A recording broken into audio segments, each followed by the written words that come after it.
षड दर्शनाचं बारकाव्या सकट सगळा आपल्या सगळ्यांसमोर मांडलं आणि षड दर्शन चा परामर्श घेतला. या परामर्श घेण्याच्या मागचा उद्देश इतकाच होता की प्रत्येक दर्शनाने जीव, जगत, परमात्मा आणि ईश्वर याबद्दलची आपापली मतं त्याच्यामध्ये स्पष्ट केली आणि ही सगळी मतं स्पष्ट केल्यानंतर आचार्यांनी ह्या सगळ्या मतांचं परामर्श घेतला, त्याचं खंडन केलं आणि प्रतिपादन मंडन म्हणजे प्रतिपादन केलं की हे सगळं जरी असलं तरी सुद्धा आत्म्याच्या स्वभावामध्ये, प्रकृतीमध्ये कोणताही बदल, परिणाम, विकार होत नाही. हे आचार्यांनी आणि अद्वैत हेच अंतिम सत्य आहे हा सिद्धांत आचार्यांनी प्रतिपादित केला आणि आमच्या अंतरंगामध्ये बिंबवण्याचा सुद्धा प्रयत्न आचार्यांनी केलेला आहे. आम्ही कितपत यशस्वी होतो ते बिंबवण्यामध्ये हे आपल्यावर अवलंबून आहे आणि म्हणून आम्ही या सगळ्या मतांचा परामर्श घेतला पूर्णपणे. वादे वादे जायते तत्वबोधा, ह्या सगळ्या मतांचा परामर्श घेऊन आम्ही तत्वबोधापर्यंत आम्हाला जायचं आहे. म्हणून याचा परामर्श घ्यायचा आहे हे पक्क लक्षात ठेवायचं. त्याशिवाय सूक्ष्म बुद्धी होत नाही आणि सूक्ष्म बुद्धीसाठी हे सगळं आवश्यक आहे. म्हणून आत्म्याच्या स्वभावामध्ये, प्रकृतीमध्ये कोणताही बदल, विकार होत नाही.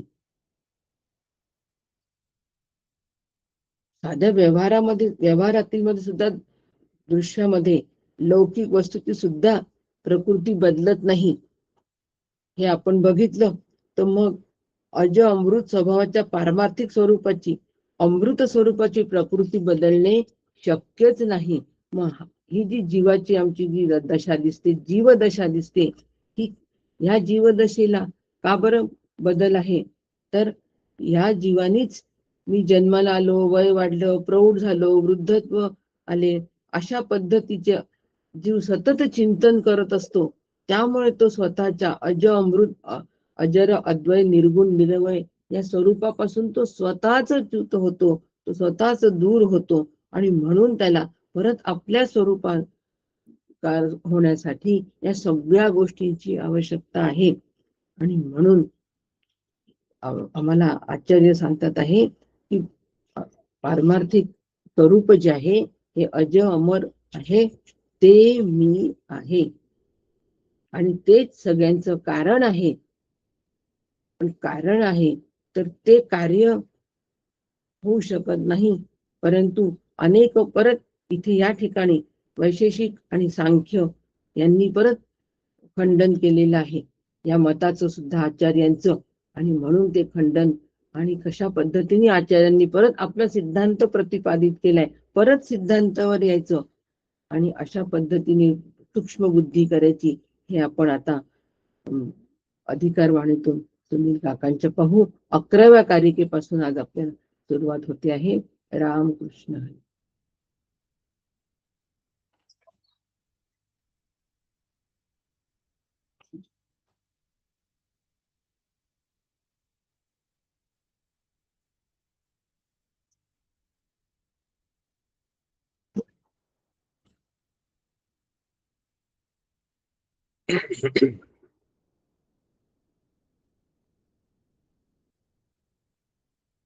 हरे राम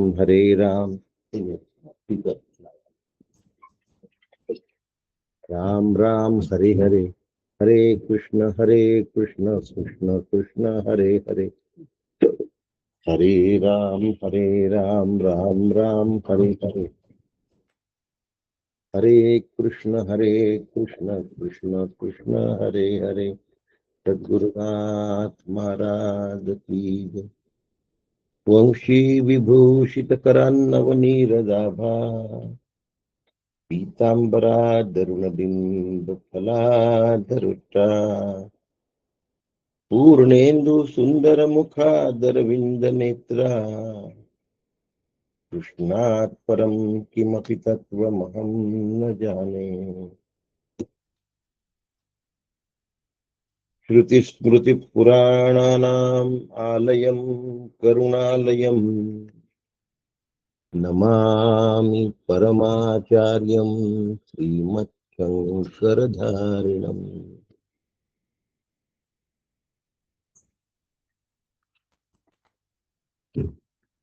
सदा शिवसमारम्भाम् शङ्कराचार्यमध्यमाम्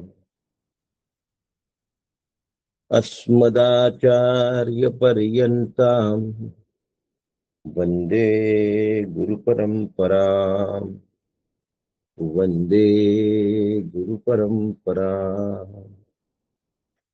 सद्गुरुनाथ महाराज की जय।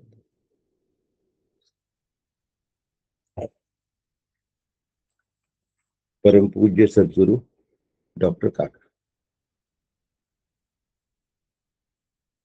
यांच्या श्रीचरणी साष्टांग नमस्कार करतो। परमपूज्य मंडाताई यांना साष्टांग दंडवत घालतो। आदरणीय लीलाताई दातार यांना वंदन करतो। आपण सगळ्यांना नमस्कार करतो आणि 11व्या कारिकेपासून प्रारंभ करतो आहे। षड्दर्शनांचा अभ्यास आपला झालेला आहे।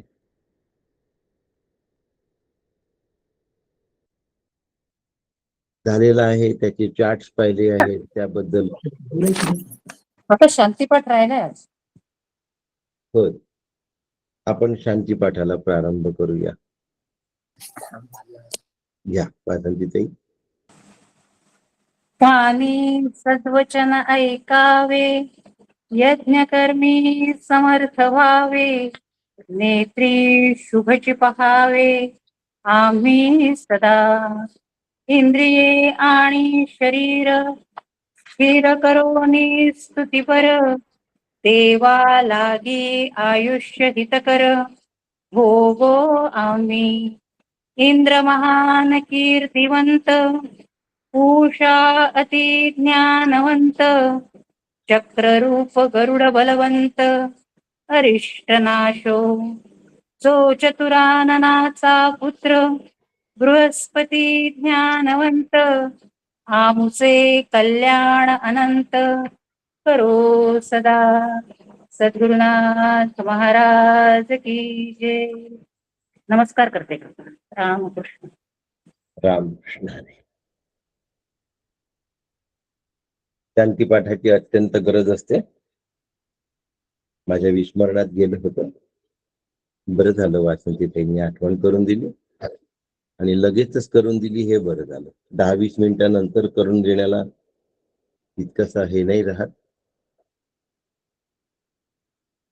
कारिका क्रमांक 11 पासून आपण पुढल्या कारिका घेऊया। काय 13, 14, 15 पर्यंत काय आपण जाऊन पोहोचतो बघूया। आपण षड्दर्शनांचा अभ्यास केला, षड्दर्शन पाहिली। मांडुक्य समजायला कठीण नाही, पण हे जे दर्शनशास्त्रांचे वाद आहेत, या वादांचं खंडन आणि मंडन आहे। मंडन म्हणजे मांडणी, खंडन म्हणजे मोडता। अशा पद्धतीने हा जो वादांचा आपापसातला मतभेदाची मांडणी आहे, ह्यातनं तत्वाचा बोध करून घ्यायचा आहे। वाद प्रतिवाद, खंडन आणि मंडन ह्यातून हा बोध असल्यामुळे हा समजायला कठीण असतो, कारण की सर्व दर्शनशास्त्राचा आपला अगदी वरवरचा अभ्यास झालेला आहे। त्यामुळे आपल्याला नेमकं सांख्याचं मत काय आहे, नेमकं वैशेषिकाचं मत काय आहे, हे लक्षात राहत नाही आणि सांगितलं तरी त्यावेळेला पाहिजे त्या प्रमाणात त्याचं आकलन होत नाही। म्हणून अलात शांती प्रकरण जरा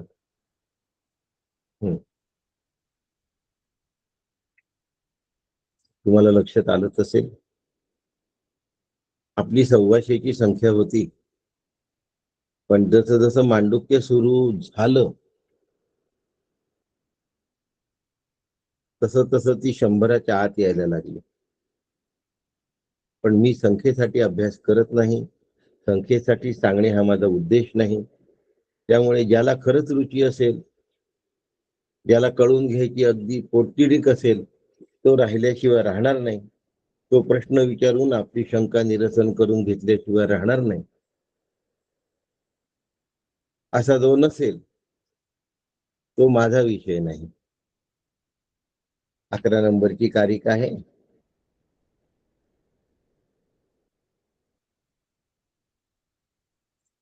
त्यांचं म्हणणं असं की कारणापासून जर कार्य होत आहे, 11 नंबरची कारिका,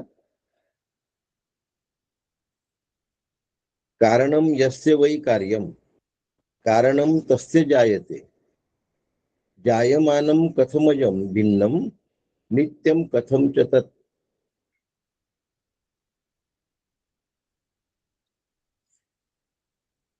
वाचनात जर बरोबर आलं तर नीलाताईंमुळे आणि चूक झाली तर माझ्यामुळे. हे क्लासिफिकेशन नेहमी करतं, लक्षात ठेवा. मुद्दा आहे, कारण हे जर कार्य असेल तर ते कारणापासून भिन्न का असेल? आता कारण कार्य शब्द झाले. आता याला सोपं करून सांगण्याचा मी प्रयत्न करतो थोडा.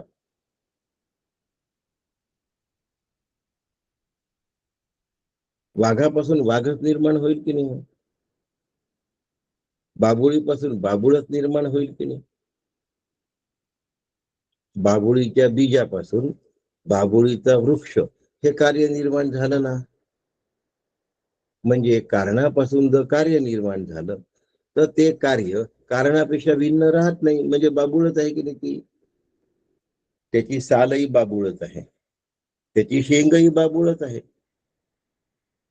म्हणजे बाबुळ ह्या बीजापासून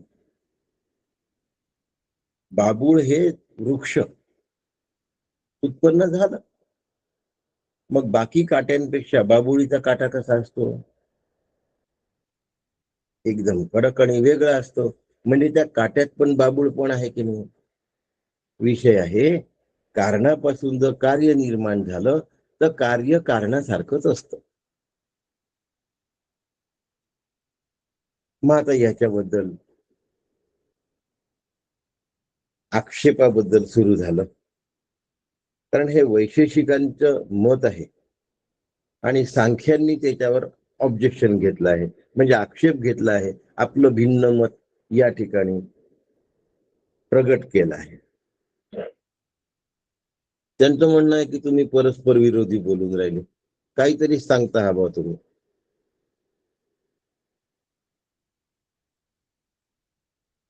कारण हे जर कार्यामध्ये परिणत झालं, म्हणजे कारणापासून जर कार्य झालं, बीजापासूनच वृक्ष झाला, तर उपादान कारण हेच कार्यरूपाने निर्माण झालं. ज्याप्रमाणे मातीपासून घट निर्माण झाला तरी तो घट नसून मातीत आहे. माता तुम्ही प्रकृतीला प्रधान म्हणता. आता तुमच्या दृष्टीने प्रकृती कशी आहे? नित्य आहे, अज आहे. अज म्हणजे जन्माला न आलेली, नित्य म्हणजे कधीही न मरणारी, कायम राहणारी.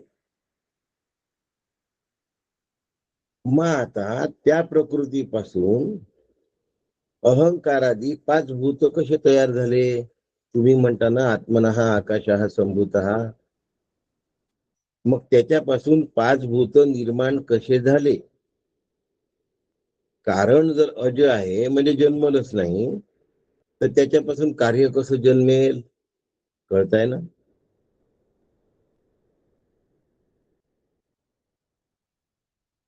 कळताय ना? हो, लक्षात येत आहे. अच्छा, लक्षात येत आहे. हो. कारणापासून कारण जर जन्माला आलेलं नाही तर त्यापासून कार्य जन्माला कसं येईल? म्हणून तुम्ही म्हणता की ते अजन्म आहे, त्याला प्रधान म्हणता, त्याला तुम्ही अज असं म्हणता, आणि त्याच्यापासून जन्माला आलेलं आहे असंही म्हणता. आता कारण जर अज असेल, अज म्हणजे जन्माला न आलेलं, तर त्याच्यापासून येणारं कार्य तसंच होईल असं म्हणतात, तर मग ते जन्माला कसं आलं? म्हणजे तुमच्या बोलात बोल नाही, तुम्ही असंबद्ध पद्धतीने बोलता आहात.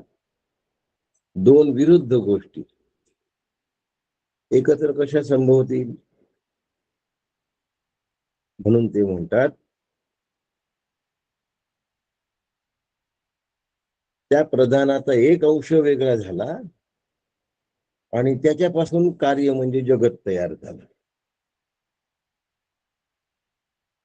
अरे अरे अरे, शंकराचार्य म्हणतात की पहिले त्या प्रधानाला अंश आहे हे तुम्ही म्हणून राहिले आणि त्याच्यापासून पुन्हा कार्यही उत्पन्न झालं असंही म्हणून राहिले. या दोन गोष्टी आम्ही कशा मानू? कसं शक्य आहे? एक अंश वेगळा झाला हे आता कोणाचं म्हणणं आहे? वैशेषिकवाद्यांचं. त्यांना मोडून कोणी काढलं? सांख्यवाद्यांनी. तर वादी सोडून दे, आपल्याला मुद्दा घ्यायचा आहे. कारण जो अजय आहे, जन्मालाच आलेलं नाही, तर कार्य कसं जन्माला होईल? मग ते म्हणतात अहो ते जन्माला नाही आलं, पण त्याच्या एका अंशापासून बाकी सगळं जन्मलेलं आहे. मग त्याचा अंश कसा तयार झाला? त्याच्यावर शंकराचार्यांनी ऑब्जेक्शन घेतलं आहे, म्हणजे आपलं मत मांडलं आहे की तुमचं बोलणं असंबद्ध आहे. कसं असंबद्ध आहे?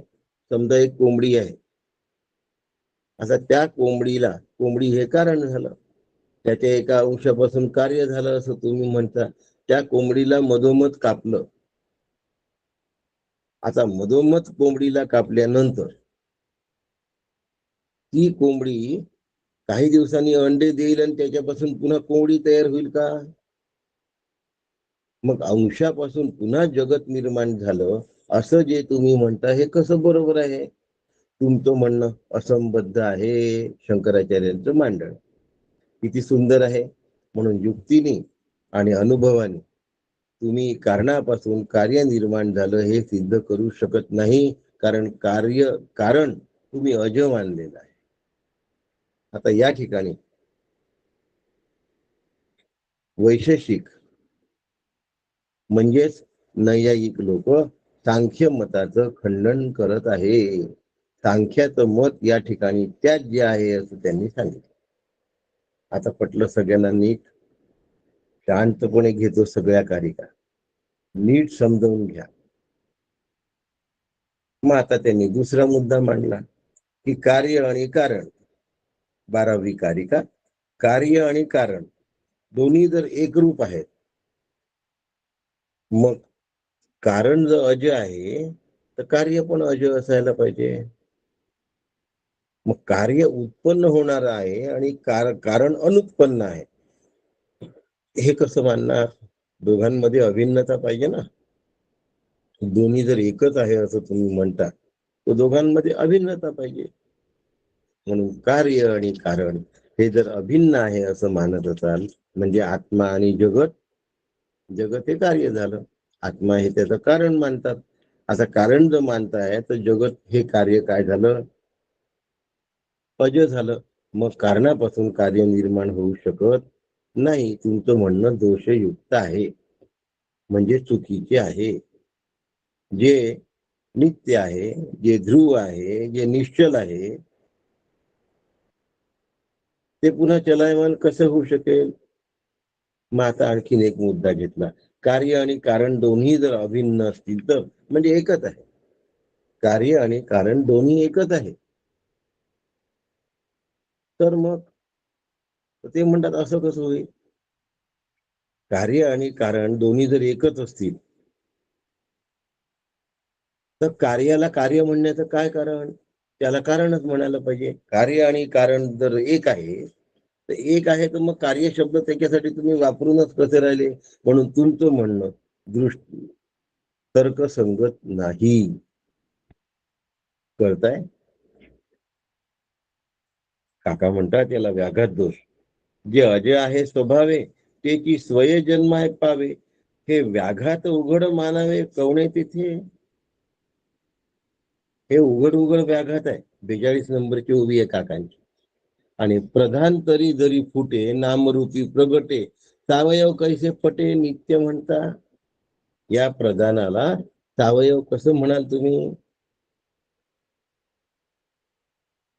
एवढा डिटेल्स भाग सहसा मांडण्यात येत नाही, कारण ऐकणारे कंटाळत असतात. माझी ऐकणाऱ्यांना विनंती आहे की ऐकून घ्या. आज जरी कंटाळा आला तरी ऐकून घ्या.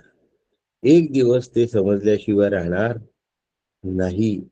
पण कंटाळा म्हणून जर जॉईन व्हायला दिरंगाई केली, उशीर केला, मग मात्र कळणं अवघड आहे. मग म्हणाल की आम्ही ऐकूनही आम्हाला समजत नाही. हो, राहू द्या. उपनिषद म्हणून म्हटलं मी, चालता फिरता उठता बसता नाही हो, एका जागी स्थिर बसूनच हा अभ्यास करावा लागतो. मांड रोवावी लागते, लक्षात ठेवा. मग तुम्ही म्हणता की प्रधान एकच आहे, मग त्याच्यापासून नाना रूपात्मक जगत कसं तयार झालं, सृष्टी कशी तयार झाली? आणि जर त्याला तुम्ही नित्य आहे असं म्हणता, तर ते सावयव कसं झालं? जी गोष्ट सावयव असते ती गोष्ट नाश पावते. सावयव म्हणजे ज्याला अवयव आहे, ती गोष्ट नाश पावल्याशिवाय राहत नाही. देठ, साल, गर आणि बी हे फळांचे अवयव आहेत. ज्या अर्थी फळांना हे 4 अवयव आहेत, त्या अर्थी फळ नाशवान आहे. ज्याला अवयव असतात ते नाशवान असतं, हा शास्त्र नियम आहे. मग आता माझ्या देहाला नाक, कान, डोळे अवयव आहेत, म्हणजे माझा देह नाशवान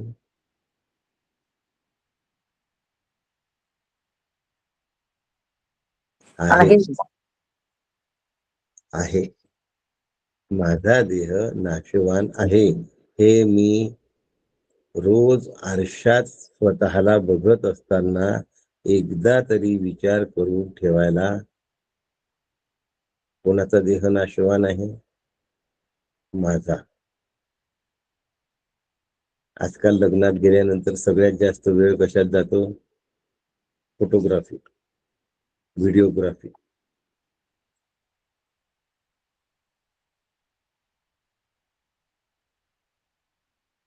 मग आता देहाला नाशवान म्हणायचं की अविनाशी म्हणायचं? जो देहामध्ये एवढा रंगला आणि रमला असेल, त्याच्या देहाला धक्का लागल्यानंतर त्याची हालत काय होऊन जाते? जाते. आपलं आपल्याला ठाऊक आहे. आपण आपलं समजून घ्या. आणि नाशवान देहाला मी समजण्याच्या भ्रमामध्ये राहू नका. बुडत्या बँकेत कोणी पैसे ठेवतं का? शहाणा माणूस नाही ठेवणार. तसं देह ही बुडती बँक आहे, म्हणजे नाशवान आहे. आणि नाशवान बँकेमध्ये ममत्व, प्रेम ह्याची गुंतवणूक करणं म्हणजे बुडत्या बँकेमध्ये पैसे ठेवण्यासारखं आहे. आता जर माझं शरीर नाशवान आहे, तर माझ्या शरीराच्या संबंधित शरीरे कशी आहेत? मग त्यांच्याबद्दल किती आनंद आणि किती शोक करत राहावा? पुढे चलतो. कारिका क्रमांक 13.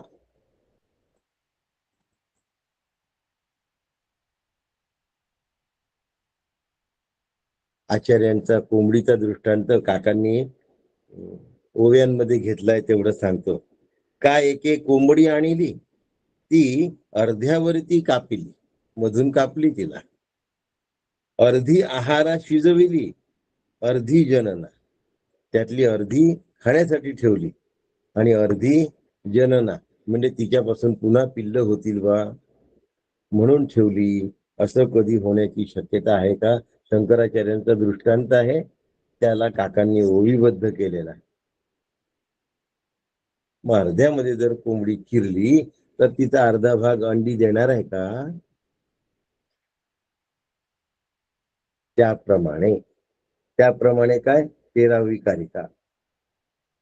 अजाद्वै जायते यस्य दृष्टान्तस्य दृष्टान्तस्य नास्ति वै जाताश्च जायमानश्च न व्यवस्था प्रसज्जते. काय म्हणतात? आता आणखीन एक तर्क मांडलाय. तो तर्क आहे, उत्पन्न होणाऱ्या पदार्थापासूनच कार्याची उत्पत्ती होते असं जर मानलं तर अनवस्था प्रसंग येईल असं 13व्या नंबरची कारिका म्हणते आहे.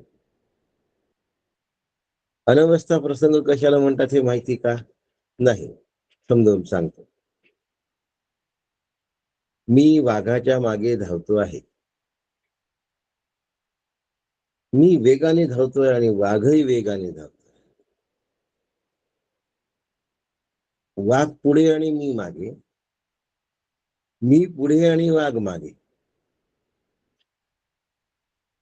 वाघ पुढे आणि त्याच्या मागे मी पुढे आणि माझ्या मागे वाघ, असं जर वर्णन केलं तर याला अनवस्था प्रसंग असं म्हणतात. म्हणजे काय? म्हणजे हे दोघही जण गोल फिरून राहिले. वाघही गोलावर फिरतोय, गोलाकार, आणि मीही गोलाकार फिरतोय. गोलाकार फिरत असल्यामुळे कोणीतरी समोर आहे असं वाटतं, कोणीतरी मागे आहे असं वाटतं. गोलाकारात समोर कोण, मागे कोण, समोर कोण, मागे कोण कळत नाही, पण याचा एंड होत नाही. याला अनवस्था प्रसंग असं म्हणतात. आता इथे अनवस्था प्रसंग कसा झाला? उत्पन्न होणाऱ्या पदार्थापासून कार्याची उत्पत्ती झाली असं त्यांचं म्हणणं. पुन्हा वैशेषिक मतवादी बोलतात यार. आता उत्पन्न होणाऱ्या पदार्थापासून जर कार्याची उत्पत्ती होत असेल तर उत्पन्न होणारा पदार्थ कशापासून तरी उत्पन्न झाला की नाही? मग त्याच्याबद्दल तुम्ही बोलून नाही राहिले. उत्पन्न झालेल्या पदार्थापासून कार्योत्पत्ती झाली असं म्हणतात. मग आता सांख्यवादी म्हणून राहिले तसंच झालं. प्रधान तत्वापासून महत् कार्य उत्पन्न होता असं म्हणून राहिले. आता इकडे प्रधानाला अजन्मा म्हणतात, तिकडे उत्पन्न झाले म्हणतात. तसं आता या ठिकाणी पण ते म्हणून राहिले की प्रधानापासून जर काही उत्पन्न झालेलंच नाही. अज या कारणापासून कुठल्याही प्रकारचं कार्य उत्पन्न होऊ शकत नाही. म्हणून उत्पन्न झालेल्या वस्तूपासून कार्याची उत्पत्ती होते हे मान्य नाही. मग त्याला कुठलं तरी दुसरं कारण असलं पाहिजे. आणि अन्य कारण आहे असं जर तुम्ही म्हणत असाल तर कारणाची तुम्ही व्यवस्था लावली. उत्पन्न होणाऱ्या वस्तूपासून जो पुन्हा नवीन वस्तू तयार झाली तर पहिली उत्पन्न होणारी जी वस्तू आहे ती कोणापासून, ते कोणत्या कारणापासून तयार झाली? मग ते कारण कशापासून तयार झालं? म्हणजे कारणाचा शोध घेत अनवस्था प्रसंग येईल. म्हणून हे स्पष्ट होतं सारांश की अजन्मा जगापासून, अजन्मा आत्म्यापासून, अज असा आत्म्यापासून, जन्मरहित अशा आत्म्यापासून कुठल्याही वस्तूची निर्मिती होऊ शकत नाही. इथपर्यंत आपण आलो आहे. लक्षात आलं? अगाजे झालेची नाही तेथून जन्मले काही, म्हणता मूढता येई पदरा माझे, आणि मागिले पुढचे केले ते मागिले शोधले ते कदा नोहे गवसले अनवस्थाती. 49 आणि 50 नंबरच्या ओव्या आहेत. मला तुम्हाला फक्त एकच सांगायचं आहे की माझ्याजवळ जुनं पुस्तक आहे मांडुक्याचं इथे, त्यामुळे ओवी क्रमांकात फरक पडू शकतो, ओव्यात फरक पडणार नाही. अहो जे झालेलेच नाही त्याच्यापासून काहीतरी निर्माण होते असं म्हणणं मूर्खपणा तेवढा पदरात घेणं आहे. काकांचा अर्थ वाचला आणि मागच्याने पुढच्या जन्माला घातले असे ठरवल्यावर मागचे तरी किती शोधायचे ते सापडत नसल्याने अनवस्था प्रसंग येतो. अशा प्रकारची 13 नंबरची कारिका या ठिकाणी आपण आता सांगितलेली आहे. मला प्रश्न विचारायचा आहे तुम्हाला की आता आपण 11, 12 आणि 13 3 कारिका घेतल्या, यात काही अडचण आहे कोणाला?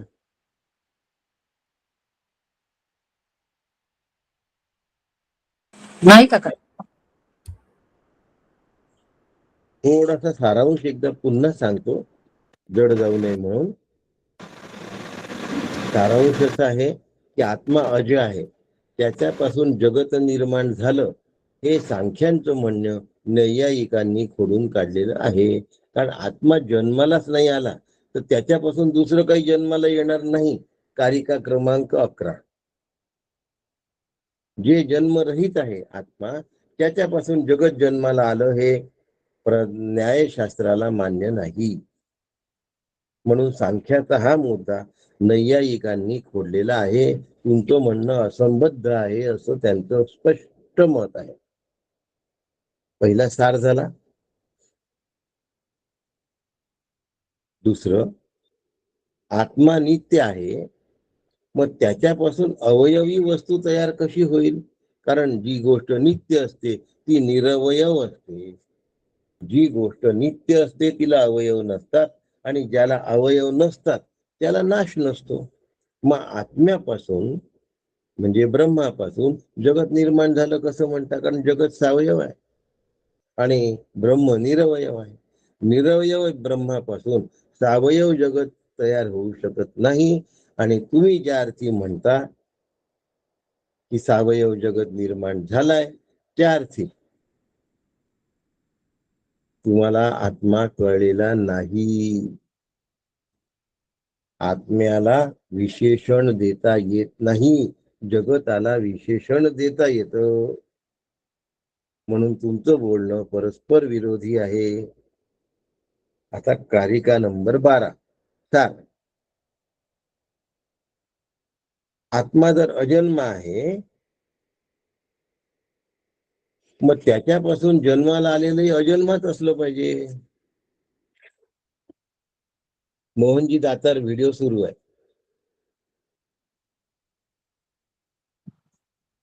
आत्मा जर अजन्म आहे तर त्याच्यापासून जन्माला आलेलं अजन्माच असलं पाहिजे. म्हणजे त्याच्यापासून दुसरं काही जन्माला आलेलंच नसलं पाहिजे. जन्माला आलेलं अजन्म असलं पाहिजे असं कसं वाक्य होईल? जन्माला आलेलं अजन्म असलं पाहिजे म्हणजे त्याच्यापासून काही जन्माला येता कामाच नाही. म्हणून अज आत्म्यापासून जगत निर्माण झालेलं नाही. तुमचा दृष्टांत न्याय संगत नाही. या ठिकाणी वैशेषिकवाद्यांनी सांख्यवाद्यांना खोडून काढलं. न्यायिक लोकांनी, न्यायवाद्यांनी सांख्यवाद्यांना शोधून काढलेलं आहे. आता पुढच्या कारिका सांगतात की उत्पन्न होणाऱ्या पदार्थापासून कार्याची उत्पत्ती झाली. म्हणजे आत्मा उत्पन्न झालेला नाही, पण त्याच्यापासून झालेलं उत्पन्न झालेल्या पदार्थापासून पुन्हा जगत निर्माण झालं. ते म्हणतात हे कसं बोलून राहिले? उत्पन्न झालेल्या पदार्थापासून जर दुसरी वस्तू उत्पन्न होत असेल तर उत्पन्न झालेला पदार्थ हा उत्पन्न करण्याचं एक कारण असलं पाहिजे. मग त्या कारणाचं पुन्हा कुठलं कारण येईल? याला अनवस्था प्रसंग असं म्हणतात. आणि असा अनवस्था प्रसंग तुम्ही आमच्यावर आणू नका. तुमचं बोलात बोल नाही. आता कारिका नंबर 14. हेतोरादि फलम येषाम, हेतोरादि फलम येषा मादिर हेतु फलस्य च, हेतो फलस्य चानादि चानादि कथम तैरूपवर्ण्यते. आता ते म्हणतात हेतू आणि फळ.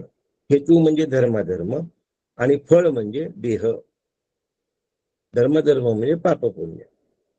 पापपुण्यामुळे देहाचं पुनरपि जननम पुनरपि मरणम होतं, देहाची प्राप्ती होते. कर्म जर उच्च असतील, निकृष्ट असतील, उत्कृष्ट असतील, त्यानुसार तुम्हाला तशा प्रकारचा देह प्राप्त होतो, असं एक मतवादी आहे. मग आता त्यांचं म्हणणं असं की हेतूचं कारण जो फळ आहे, मग धर्माचे कारण देह आहे. धर्म आणि अधर्मातून देह प्राप्त झाला आहे की नाही. म्हणजे पाप पुण्याच्या संघातातून देहादी संघात तयार झाला. मग ते म्हणतात की हे तुमचं परस्पर विरोधी म्हणणं आहे. कारण हेतू आणि फळ हे दोन्ही अनादी तुम्ही मानून राहिले. हेतू आणि फळ तुम्ही दोन्ही अनादी मानून राहिले. दोन्ही बोलणं तुमचं परस्पर विरोधी आहे, युक्ती विसंगत आहे, अयथार्थ आहे. का बरं? कारणाचे कार्य हे फल होत नाही. कारण कोणत्याही कार्याचं कारण होत नाही. पारमार्थिक दृष्टीने कोणत्याही कार्याचे कारण हे हेतू होऊ शकत नाही, फळ होऊ शकत नाही. कारण आत्मा कार्य आणि कारण या दोन्हीच्याही अतीत आहे. आत्मा कार्यही नाही आणि आत्मा कारणही नाही. मग दिसत असलेलं जे जगत आहे हे माया कल्पित आहे, अध्यस्त आहे. हेच फक्त एकमेव पारमार्थिक सत्य आहे. म्हणून अद्वय आत्मा सगळ्यांचं अधिष्ठान आहे, पण त्याच्यापासून जगत निर्माण झालेलं नाही. अशी 14 नंबरची कारिका आहे. त्याला 15 नंबरच्या कारिकेत शंकराचार्यांनी प्रश्न विचारून छेद दिला. तेवढं सांगतो आणि थांबतो. ते म्हणतात कारणापासून कार्याची उत्पत्ती होते. 15 नंबरची हेतुरादि फलम येषा मादिर हेतु फलस्य च तथा जन्म भवेत तेषाम पुत्रान जन्म पितृर यथा. मग शंकराचार्य म्हणतात की हे तुमचं म्हणणं पण चुकीचं आहे. काय? हेतूचे कारण हे फळ आहे. आता ते म्हणतात की पित्यापासून पुत्र झाला. आचार्यांनी मांडलेला मुद्दा आहे की पित्यापासून पुत्र झाला, मान्य. पण तुम्ही म्हणता कारणापासून कार्य तयार झालं. पण कार्यापासून पुन्हा कारण घडते असं तुम्ही म्हणून राहिले. आता पित्यापासून पुत्र झाला हे बरोबर आहे, पण पुत्र पुन्हा पित्याला जन्म घालतो का? पुत्रापासून पुन्हा वडिलाची उत्पत्ती होते का? असा शंकराचार्यांनी प्रश्न विचारला. म्हणून तुमचं सांगणं अयथार्थ आहे. तुमच्या सांगण्यात बोलात बोल नाही. कळताय इथपर्यंत? हे पुन्हा एकदा सांगा काका. ठीक आहे. काय म्हटलं वासंतीताई? हे एकदा पुन्हा सांगा 15 बर, नंबरची तारीख. हे सांगतो आणि आणखीन एक कारिका सांगतो पुढची 16 नंबरची. मग त्यांचं म्हणणं असं आहे की वडिलांपासून मुलगा उत्पन्न झाला म्हणजे कारणापासून कार्य तयार झालं. मग पुन्हा कार्यापासून तुम्ही कारण तयार करतो असं म्हणून राहिले. मग मुलापासून पुन्हा बाप तयार होणार आहे का? मुलाला मुलं होतील हा वेगळा. मुलगा आपल्या वडिलांना उत्पन्न करू शकतो का? नाही करू शकत. वडील मुलाची निर्मिती करतात आहे, पण मुलगा वडिलांची निर्मिती नाही करत. म्हणून कार्यापासून कारण उत्पन्न होत नाही. आलं असेल ना आता नीट ध्यानात? हो हो. मग कळालं. हा हा आता समजलं. हा. श्रीराम.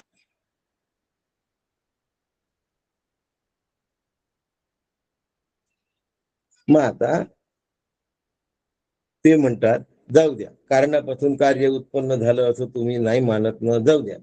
दोन्ही एकाच वेळी उत्पन्न झालं असं आम्ही म्हणतो. कार्य आणि कारण दोन्ही एकाच वेळी उत्पन्न झालं असं आम्ही म्हणतो. ते म्हणतात तुम्ही असं कसं म्हणता? नाही नाही म्हणे, कार्यापासून कारण झालं आणि कारणापासून कार्य झालं. तुम्ही पिता आणि पुत्राचा जो हे सांगितला तो दृष्टांत बरोबर नाही. आम्ही तुम्हाला दुसरा दृष्टांत देतो. कारणापासून कार्य तयार झालं आणि कार्यापासून कारण तयार झालं. द्या दृष्टांत. आचार्य म्हणतात. मग ते म्हणतात की बीजापासून वृक्ष तयार झाला म्हणजे फल तयार झालं. बीजापासून वृक्षाचं फळ तयार झालं, फळापासून पुन्हा बीज तयार झालं, म्हणजे कार्यापासून कारण झालं आणि कारणापासून कार्य झालं. तर शंकराचार्यांनी त्यांना प्रश्न विचारला, आधी कारण झालं की आधी कार्य झालं ते सांगा, आधी बीज की आधी फळ? याचं त्यांच्याजवळ उत्तर नाही. आधी बीज तयार झालं की आधी फळ तयार झालं? आता शंकराचार्यांना संभ्रमात टाकण्यासाठी त्यांनी उत्तर दिलं, दोन्ही एकाच वेळी तयार झालं. असं मानायला काय हरकत आहे? ते म्हणतात असं कसं होईल? तर म्हणतात गायीचे किंवा हरणाचे डाव किंवा उजवं शिंग काय वेगवेगळ्या वेळेला तयार होतं का? दोन्ही एकाच वेळा तयार होतात ना. मग एकाच वेळी जर दोन्ही तयार होऊन राहिलं तर मग त्यांचा कार्यकारण संबंध आहे असं कसं म्हणता? एका शिंगाचा दुसऱ्या शिंगाशी संबंध आहे का? मग तुम्ही म्हणता कारणापासून कार्य निर्माण झालं, एकदा म्हणता कारण आधी तयार झालं कार्य नंतर तयार झालं, एकदा म्हणता कार्य पहिले मग फळ आधी तयार झालं की बीज आधी तयार झालं ते सांगा. ते मग म्हणता तुम्ही दोन्ही एकाच वेळी तयार झालं. मग एकाच वेळी जर दोन्ही तयार झालं तर एकाशी दुसरा जबाबदार कसा? एक शिंग तयार होण्यासाठी दुसरं शिंग कारण ठरू शकत नाही, दुसरं शिंग तयार होण्यासाठी पहिलं शिंग कारण ठरू शकत नाही. त्याच्यामुळे कार्यकारण संबंध या जगतामध्ये उत्पन्न होऊ शकत नाही, नाही आणि नाही. आणखी पुढच्या कारिका घेता आल्या असतात, पण मला वाटतं आज हे थोडस आतमध्ये काय करू द्यावं, झिरपू द्यावं, सेटल होऊ द्यावं. म्हणून 16 नंबरच्या कारिकेपर्यंत आपण आलेलो आहे आणि 16 नंबरच्या कारिकेनंतर मग आपण 17 नंबरची कारिका उद्या बघणार. लक्षात आलं? म्हणून थोडं सार सांगून तुम्हाला पुन्हा ते सगळं सांगेल. राम कृष्ण हरी. लहानपणी अडचण आम्हाला असेल तर विचारत होते बोला. आधी कोंबडी का आधी अंड, त्याप्रमाणेच हे प्रश्न झाला आत्ताचा. हो, बीज की वृक्ष हा प्रश्न तसाच झालाय अनुराधाताई. दोन्ही एकसारखेच प्रश्न आहेत. आधी बीज झालं की आधी वृक्ष झालं? कोंबडी अंड मी याच्यासाठी नाही हे दिला उदाहरण की कोंबडीचं उदाहरण दुसरीकडे दिलं आहे की अर्धा भाग कापला आणि अर्धा भाग अंड्यासाठी ठेवला तर होणार का? म्हणून मग ते उदाहरण तिथे ठेवलं आणि ते बीज आणि वृक्ष असं उदाहरण दिलं. हो, पण हे उदाहरण त्याला लागू पडते ना. पडेल ना.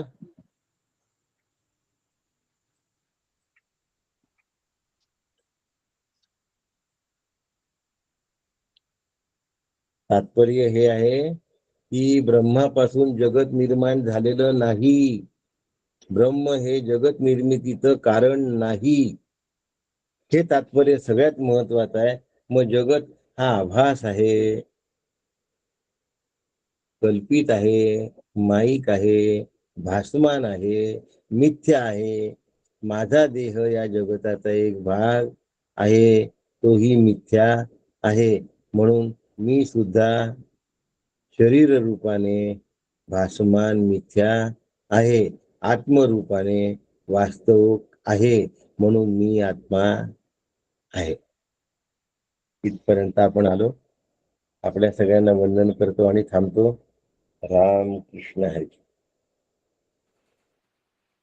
रामकृष्ण हरी दादा. डॉक्टर साहेब रामकृष्ण हरी. रामकृष्ण हरी. रामकृष्ण हरी. रामकृष्ण हरी. कैवतभाई रामकृष्ण हरी. डॉक्टर साहेब रामकृष्ण हरी. रामकृष्ण हरी काका. रामकृष्ण हरी. डोंकोणकर, प्रतिभाताई पाठक रामकृष्ण हरी. रामकृष्ण हरी. रामकृष्ण हरी. रामकृष्ण हरी काका. रामकृष्ण हरी. रामकृष्ण हरी. नानी रामकृष्ण हरी काका. प्रियाताई रामकृष्ण हरी. रामकृष्ण हरी काका. रामकृष्ण हरी. सुमेधाताई